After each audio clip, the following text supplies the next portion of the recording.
आज दिनांक 13/3/2026 रोजी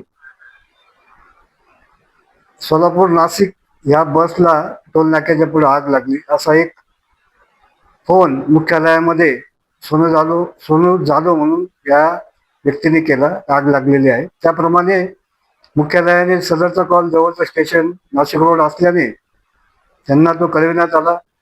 तेथील अधिकारी कर्मचारी यांनी त्वरित फायर टेंडर घेऊन घटनास्थळी धाव घेतली. घटनास्थळी गेले असता बसला आग लागलेली होती, परंतु त्यापूर्वी तिथल्या वाहन चालकांनी गाडीमध्ये 16-17 काही सीटा असतील त्यांना त्वरित खाली उतरून दिलेलं होतं. गाडी पोहोचली त्यावेळेस गाडीला फक्त आग लागलेली होती, मध्ये कोणी अडकलेलं नव्हतं. आमच्या अधिकारी कर्मचाऱ्यांनी त्वरित त्याच्यावरती नियंत्रण मिळवलेलं आहे. आग काबूमध्ये आलेले आहे. सदर ठिकाणी कोणीही जीवित व जखमी कोणीही त्या बसमध्ये नाहीये.